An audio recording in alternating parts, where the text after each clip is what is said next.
A pleasant day, everyone, and we are the group under the advision of Miss Raincy LV2 and under the facilitation of Mr. Ronel M.R. Botante. And our study is entitled Gender Differences in Cyberbullying Involvement Among College of Industrial Education Students, School Year 2022 and 2023. But before anything else, allow me to introduce my co-researchers, starting with Mr. James Bryan C. Dunakal, Miss Nika C. Ignacio, and yours truly, Miss Angelica Halandoni.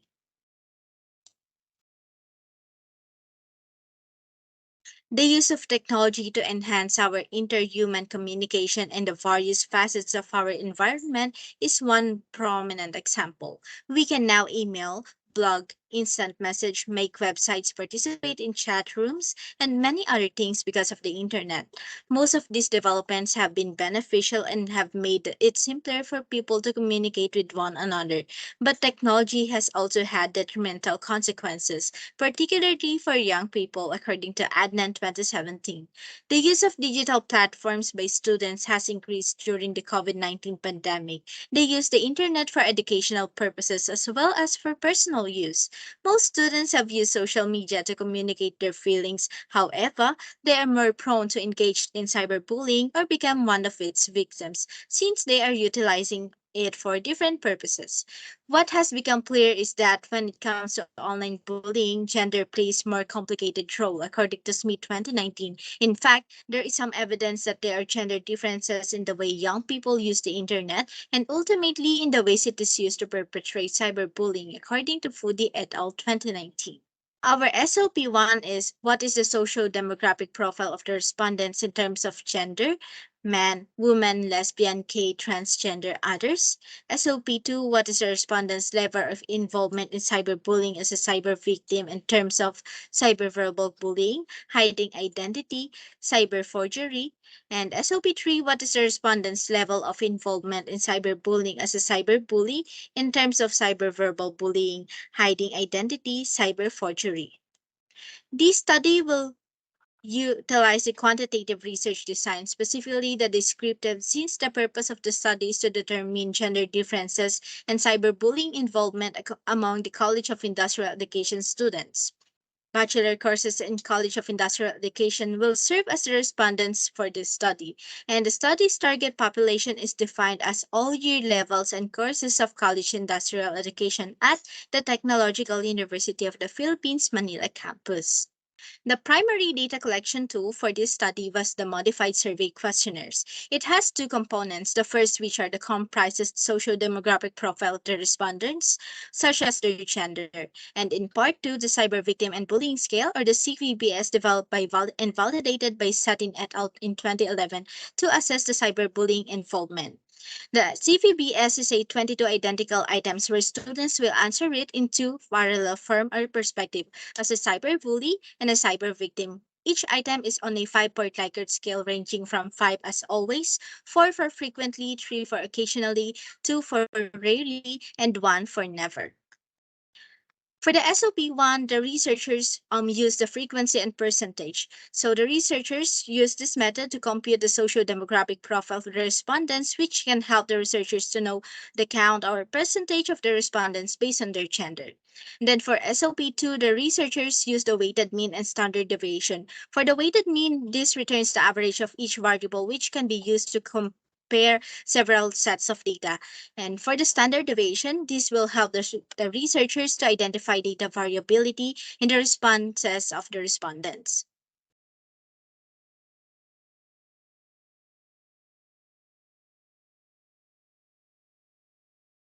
SOP4. Is there a significant difference between respondents' gender level of involvement in cyberbullying as a cyber victim and as a cyberbully? The method that the researchers use to compute the SOP4 is the ANOVA. And this will be the final statistical treatment that the researchers will use to analyze the data when it is already grouped based on their social demographic profile variables. Table 6. Table 6 shows that most participants are women with 187 or 59.99%, followed by men with 96 or 30.28%, gay with 19 or 5.99%, bisexual with 6 or 1.89%, lesbian with 3 or 0.95%, non-binary with 3 or 0.95%, and gay men with 1 or 0.32%, and pansexual is 2 or 0.63%. Furthermore, what has become clear is that when it comes to online bullying, gender plays a more complicated role according to Smith 2019. In fact, there is some evidence that there are gender differences in the way young people use the internet and ultimately in the ways it is used to perpetrate cyberbullying, according to Foodie et al. 2019. In cyberbullying a cyber victim. As shown in the table 7, students are a subject of rumors on social media has the highest mean of 2.10 and interpreted as rarely, which means that a cyber victim, they are seldom engaged in cyberbullying, specifically in cyberverbal bullying. This is followed by other students are making fun of my shared information on social media with a mean of 2.02. Other students call me nicknames on social media in an offensive manner, and I experience humiliation due to self-expression on social media with a mean of 1.94. Other students use offensive symbols towards me on the social media with a mean of 1.91. I receive mockery from other students on the social media with a mean of 1.89. And the lowest is other students write offensive comments about me online with a mean of 1.81, and all interpreted as rarely. An overall mean score of 1.94 with standard deviation of 1.20. This shows that a cyber victim, they are seldom engaged in cyberbullying, specifically in cyberverbal bullying. The results indicate that cyberverbal perpetration is the primary form of cyberbullying among university students. This supports the findings of the survey of teens and cyberbullying in 2018 that the most common type of online harassment youth has encountered is name calling. 42% of teens state that they have been called offensive names online or via cell phone. Additionally, about 32 of teens say others have spread false rumors about them on the internet. In terms of hiding identity, as shown in the table 8, other students send me an infected file program via emails and chats has the highest mean of 1.75 and interpreted as never, which means that a cyber victim, they are in no way engaged in cyberbullying, specifically in hiding identity. This is followed by other students use my identity without my permission on the internet with a mean of 1.74. I am attacked by an anonymous account with school-related information, and other students enter my private social media page without my permission, both with the mean of 1.67. And the lowest is other students hack my social media accounts to intentionally exploit my weaknesses with the mean of 1.64, and all interpreted as never. An overall mean score of 1.69 with a standard deviation of 1.13. This shows that a cyber victim, they are in no way engaged in cyberbullying, specifically in hiding identity. Furthermore, according to Oswego in 2023, the use of two-factor authentication and strong passwords provide security in the user. Two-factor authentication will make it far more difficult for hackers to access your accounts. Even if the password is compromised, this feature is available on most of the bigger, more well-known websites. In terms of cyber forgery, as shown in the table 9, other students use my photos without permission on the internet. We has the highest mean of 1.89 and interpreted as never, which means that a cyber victim, they are in no way engaged in cyberbullying, specifically in cyber forgery. This is followed by other students edit my photos in an offensive manner on social media with a mean of 1.74.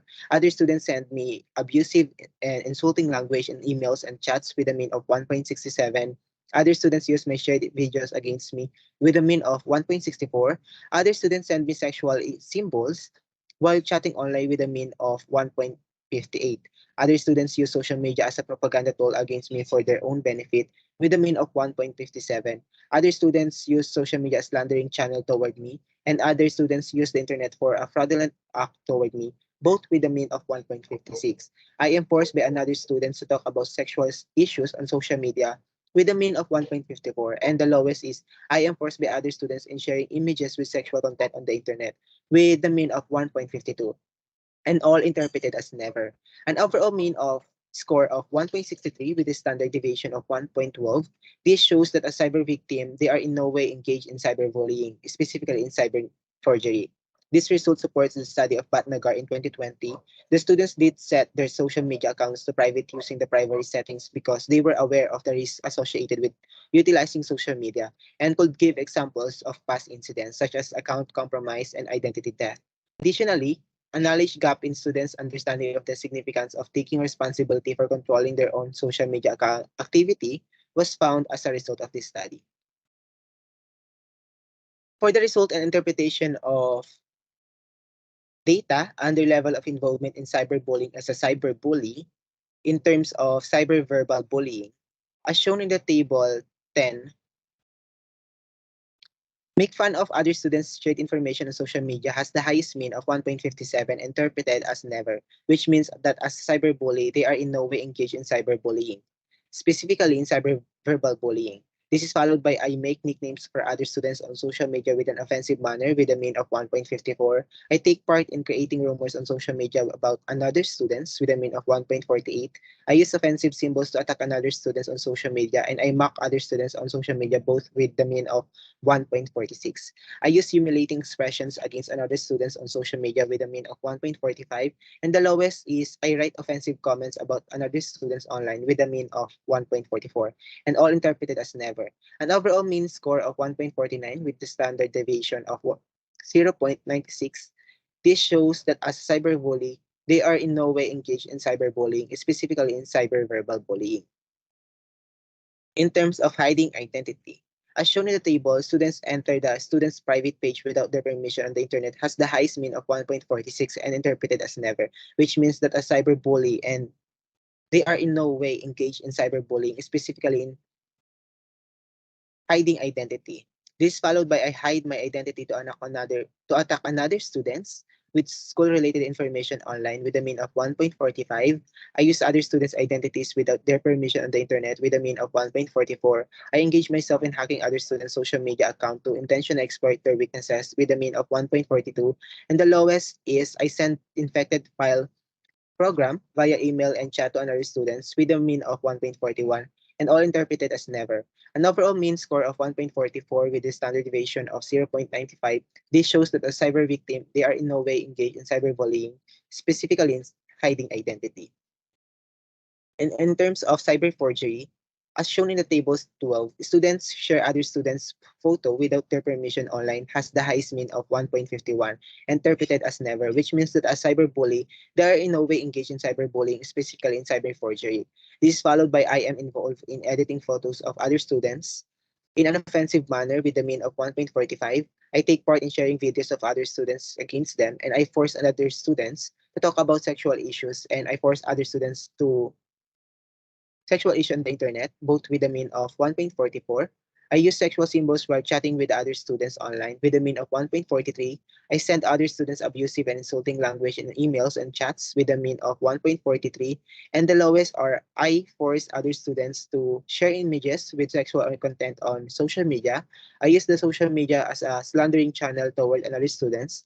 I use the social media as a propaganda tool against other students. And other students for my own benefit. I use the social media for a fraudulent act toward other students, all with a mean of 1.42, and all interpreted as never. An overall mean score of 1.44 with the standard deviation of 0.95. This shows that a cyber victim, they are in no way, as a cyber bully, they are in no way engaged in cyberbullying, specifically in cyber forgery. The respondent's gender and level of involvement in cyberbullying as a cyber victim.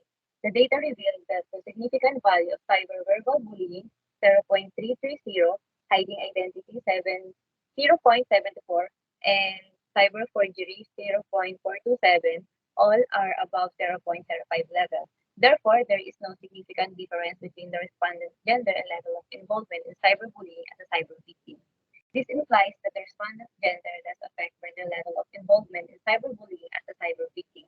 Accordingly, to Balakrishnan in 2016, studies on gender conducted between 2007 and 2010 indicate that the women are more likely than men to become victims of cyberbullying.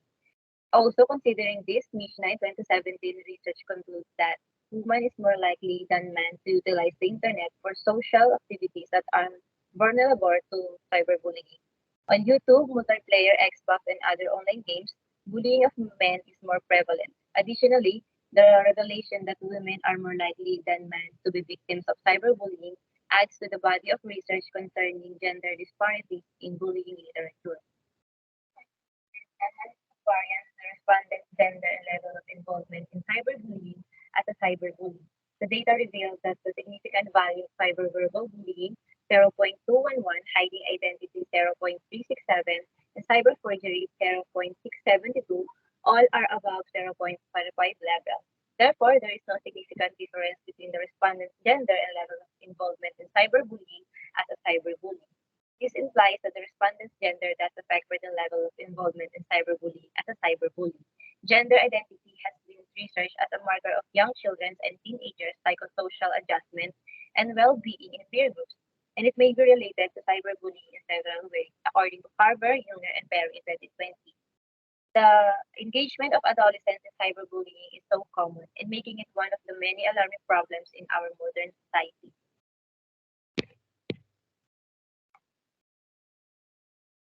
The result of social demographic profile of respondents, based on the findings, most of the respondents are women. From the result of level of involvement in cyberbullying as a cyber victim, based on the findings, students rarely involved in cyberbullying as a cyber victim, and they are in no way engaged in cyberbullying, specifically in hiding identity and cyber forgery. From the result of level of involvement in cyberbullying as a cyberbully, based on the findings, students rarely involved in cyberbullying as a cyberbully, and they are in no way engaged in cyberbullying, specifically in cyberverbal bullying, hiding identity, and cyber forgery. And the result on the difference between respondents' gender and level of involvement in cyberbullying, based on the findings, there was no significant difference between the respondents' gender and level of involvement in cyberbullying, both as a cyber victim and as a cyberbully. This implies that the respondent's gender does affect their level of involvement in cyberbullying, both as a cyber victim and a cyberbully.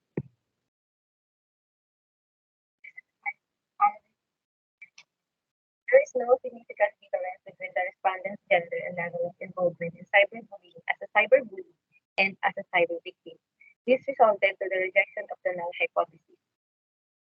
Findings and conclusion of the study, the following recommendations were given.